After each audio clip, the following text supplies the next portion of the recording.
Hello， 大家好，我係祖師，好開心咧，今日可以嚟到點唱好唱歌俾大家聽㗎。咁喺我身後咧就有一班嘅樂手啦 ，Sally、Bruce 同埋魚蛋嘅。我哋今日要唱嘅歌就係你哋之前喺點唱好嘅 Facebook 上面留言話點樣要唱嘅勞斯萊斯啦。如果你哋日後仲想點唱歌嘅話咧，請嚟到呢個網址啦。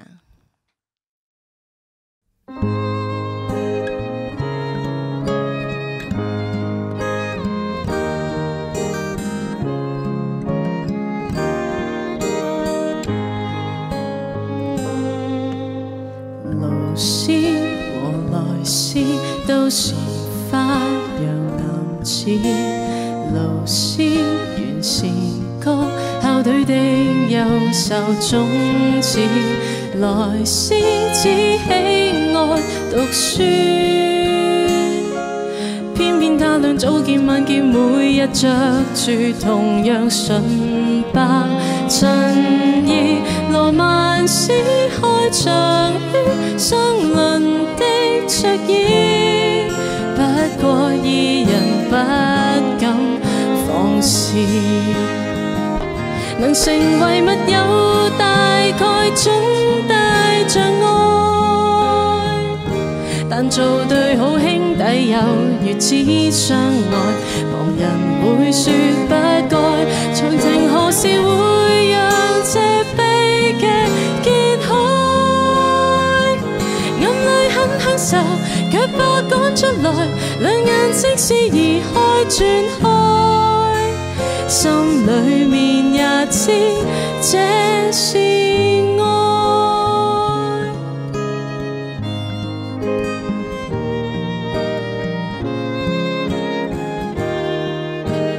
男子和男子怎能親密如此？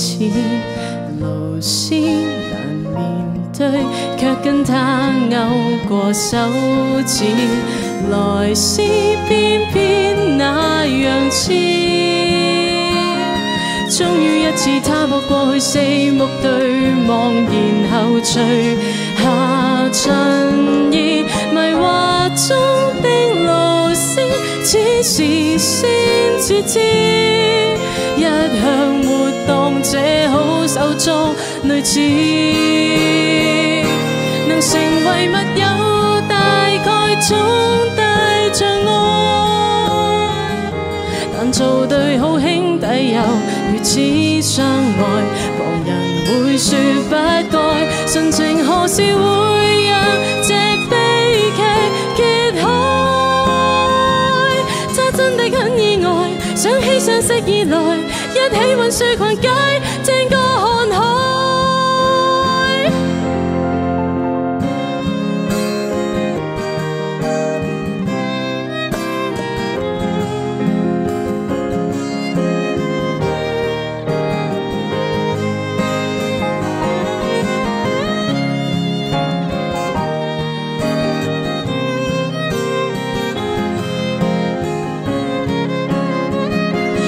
日也盡令如情侶底牌中揭開，